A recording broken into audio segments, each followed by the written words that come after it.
Good morning, everybody. My name is Samantha Mirabal. I'm with Melco's application team, and we're here today to answer whatever questions you might have on Design Shop or pretty much whatever you want to talk about. I'll try to help anyway. Um, you can type in any questions you might have directly into the comments. We're live on both Facebook and YouTube. So, type in as we go, and I'll kind of periodically be looking over to the side. That's where my other monitor is, or I can keep track of what's going on. So, since I'm here all by myself. All right, so I'll go ahead and jump in with the questions that were sent in ahead of time. Let me just check the platforms and make sure they're live. So, YouTube, I see, and Facebook, I see. So, it looks like we are good to go. Excellent. All right. And they're both muted, which is that way we don't get feedback. Okay, I'm good to go. All right, so thanks for joining. So let's see, what do we have? What advice for doing a logo on a pocket t-shirt? All right, so we got a t-shirt with a pocket on it, a picture, so a logo over the pocket, and then a name on the pocket itself. I assume you don't want to sew your pocket closed. All right, so yeah, and your assumption is if you're going to do it that way, then yes, it's going to be in two hoopings. So what I would recommend is, depending on how your logo is, if it's round or rectangular, regardless, you want to place it in the same spot over your pocket every time. Excuse me. So to do that, I like, particularly when pockets are involved, I like doing laser alignment directly to the top of the pocket. The reason being is not all garments.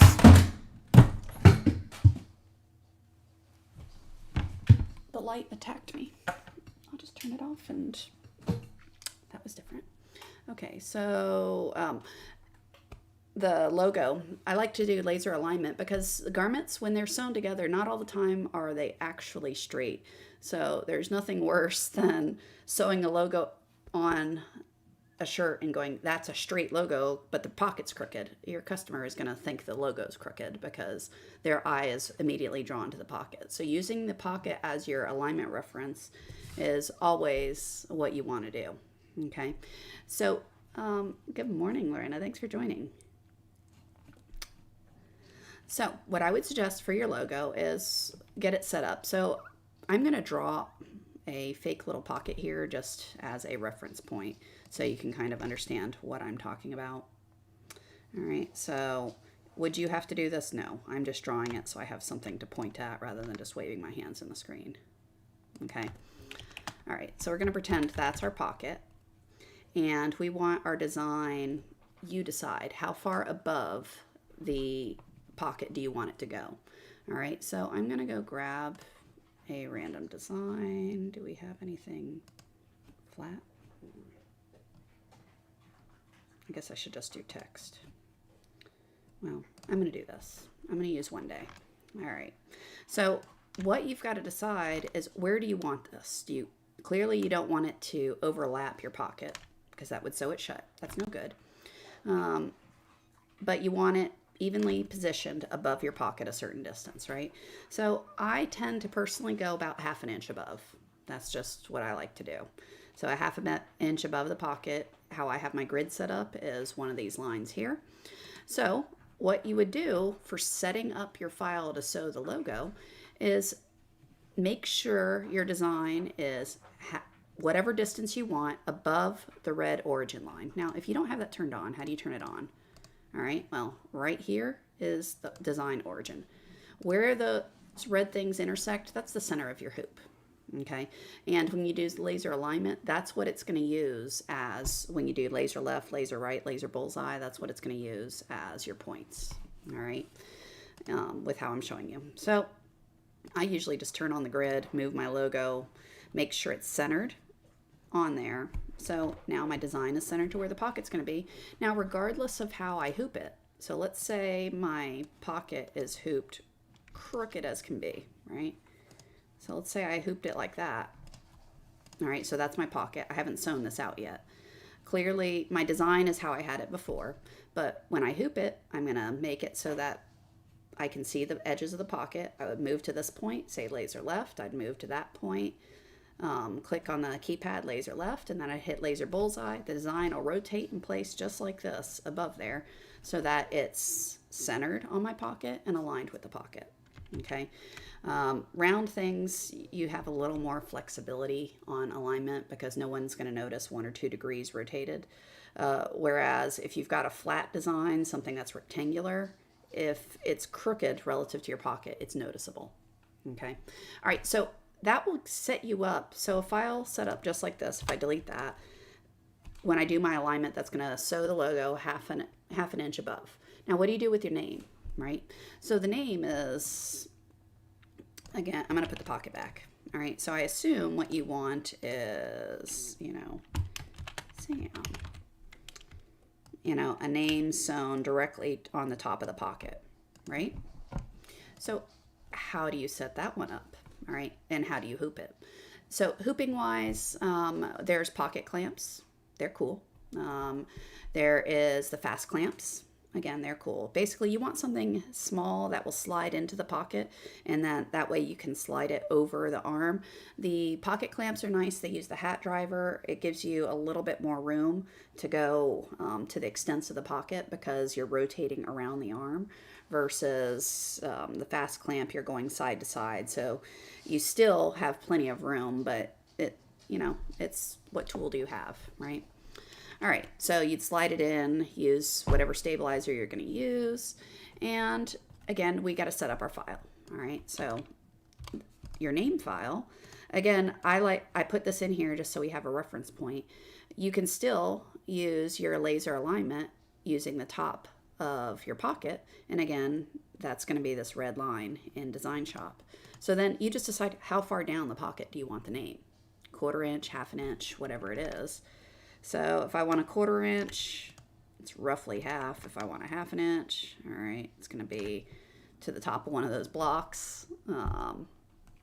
So you just decide where you want it, place it, make sure, and then when you, again, hoop it, you can pick your points.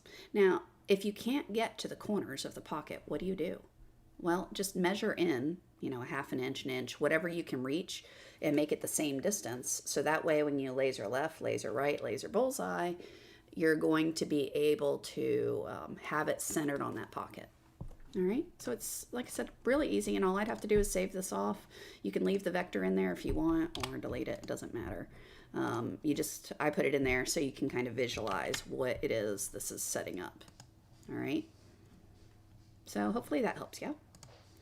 I do a lot of laser alignment. It's one of my favorite features of the machine because, you can do multiple hoops. It's fantastic. Anyway, all right, so yes, if you're sewing directly on the pocket, that's how I do it. I'm curious, are we able to fuse objects? I know we can break it apart, but can we attach it? So you can attach fills quite easily. So let's do it. So I'm going to draw myself a fill. Let's draw a triangle. Do I have a hole? No. I'm going to give it a start point, a stop point, and a stitch direction. So just so you can see it's multiples, I'm going to draw another fill of a different color. Let's do that one, and I'm going to make it a box. Left click and drag. All right. So how do we weld these things together? All right. Well, first off, you have to select them both, right? So I'm going to select that one, hold my control key, select the other one. And then when multiple items are selected, you'll see right here, we've got these combine elements or subtract elements. So I'm going to combine elements. Poof. Now they're combined, and I can give them whatever color I want. So combining is really straightforward. It's the same as subtracting, right? It's just in reverse, right? You're combining rather than deleting. All right, quick scanning comments, see if I missed anything. I saw someone else join us. Gabby, oh, thank you for joining today.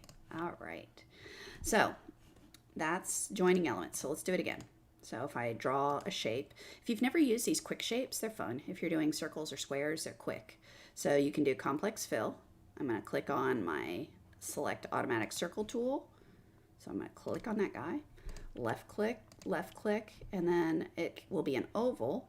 Or if I hold the shift key, it locks it to a circle. Right? I hit escape to get out of that tool. I'm going to hold my control key down on the keyboard so I can select both things. And then I can combine elements. Okay. Let's see. Katie from Michigan, welcome. Thanks for coming. feel free to type in any questions as we go. And I'll kind of pop over to the live ones versus what I was sent in ahead of time. Okay. So let's see, what else do we have? What is the fastest way to remove the connections between the dots on the eye? So here's the thing with that. These connectors right there are digitized in the font, usually as manual stitches. So changing it to closest point is cool, but it's not going to get rid of them. The only way to get rid of those is to convert over to wireframe and change your trim settings, because they're programmed in there to actually be a jump stitch, a manual stitch, however you want to look at it. So it's purposely digitized in there to have those connectors. So you can convert to wireframe and then change your trim settings. I personally leave them because most of our clients don't notice them. I notice them because, us embroiderers, we see everything, particularly since we like to study things about this close to our faces. At least I do. Where clients typically are going to hold things at a reasonable distance and be like, wow, that's pretty cool. They're not going to pick it apart like we tend to. So, from a learning perspective, it's always fun to study things like this because we like to improve our craft. But in reality, this is the better way. So most of my clients don't notice that sort of thing. But when someone requests it to be gone, what do? Let's see. That one is, I think, one of the new fonts, maybe the Melody font. Let's see. Where is it? It's not the Melody, it's Brody. Let's see. Is it Brody? It's not Brody either. Brush script. All right, I don't know what font that is. Let's go put an I in here.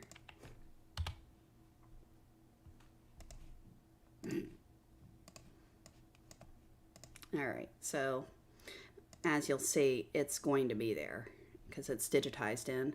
So you can always go and when you're done setting it all up, you do operations, convert to wireframe.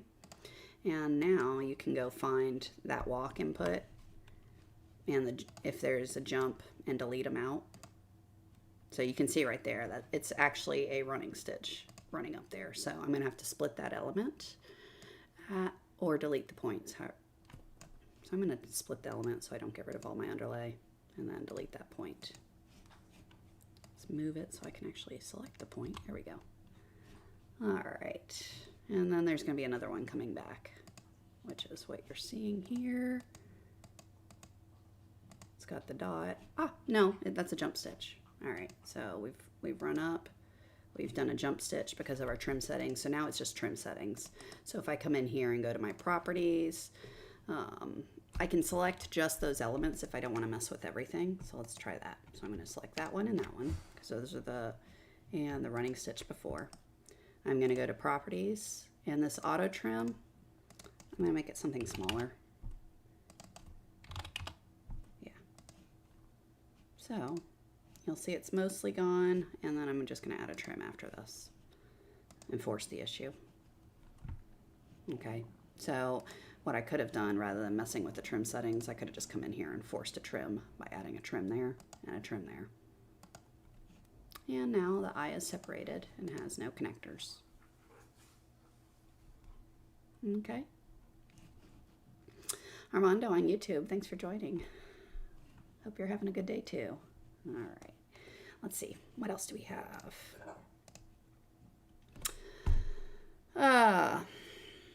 If there's a demonstration on a few of your favorite tools and techniques for pro, some of the favorite things that I really like are corners, right? So if I take these single lines and I draw me a corner, right?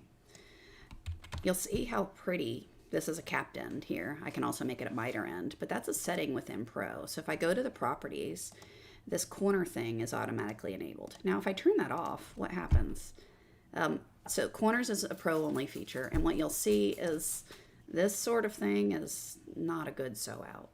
You're putting about 1 million stitches in a small area here rather than looking like a point. It ends up ballooning out, and it ends up It's not a good thing. So I wouldn't suggest that. If you don't have Pro, you can either digitize the cap yourself, but look how quick this is to go ahead and cap it. If I'd rather miter it, I can turn that off. There's a different type of miter. It's just super fast. So I usually just let it decide because I'm silly that way. And I generally like whatever it does. If I don't, I go back and change it myself. So that makes the sew out so pretty, and it's super easy and fast. Let's see, what else do we have? The primer stitch is pretty darn amazing. I use it a lot. So if you go down to Object, Generate Basting Primer, there's two things. You can either do a basting stitch. So if you're doing in the hoop projects, or if you're floating, let's say you're floating a towel on top and you're going to sew, but you're not hooping it, or you can use a basting stitch, and you can create that, and it will do a wide stitch around there to hold it to your hoop, so you get a nice little sew out. And that stitch, it's got a nice large stitch length, so it's easy to pick out later. And I didn't have to draw that. I just said click and done, and it created it for me. You can also use the primer stitch, which again is a whole lot of fun. So if I take this whole design, I go Object, Generate Basting Primer. I'm going to say Primer. You can change the settings here of how close you want it to your design, and it will create that whole underlay for you. What's that good for? Let's say you're sewing on something with high nap, a stocking, a towel, or even something that stretches. So let's say a beanie, right? You can use that primer stitch to really quickly get close to your design, so it's not this big old rectangle. It will kind of contour around your design and sew that nap down so that the fur isn't eating it. All right, so that's a lot of fun. That's again a Pro feature. I'm trying to think other ones. All the different decorative stitches. I really love decorative stitches. I know I talk about them a lot on these talks, just because they're so fun. I mean, you can create your own. You can use the ones that are built into the software. You can take the fills. So if you take a fill, let's create a fill first. So I can take that fill and say, all right, rather than being a fill, make it decorative. And then I can apply different patterns to that. So I can do like a neat trapunto type look. It's just so versatile. You can create your own. So let's see. What's one I created? There's a horsey one. Let's see, the horse. There's my horse. I created that one. Okay, so I did a big old bag that I was kind of quilting down. So I used this little horse to do a quilt pattern within it. Okay, and again, I didn't have to digitize all those individually. I just created the one. And then I can play with the settings here to get whatever quilt type pattern I want. There's the faux marrow. Like I said, I created a beeline. I was trying to do a bee, and I wanted to have something repeating behind it, so it was flying. So it looked like a flying. So there's just so much you can do with these. That lace edge I did that one too. Looks better on a straight line, but yeah, anytime you have repeating patterns, your decoratives are so much fun to use. These stars, if you've not sewn them, they sew out as really cool little balls that are raised, so it's a fun effect.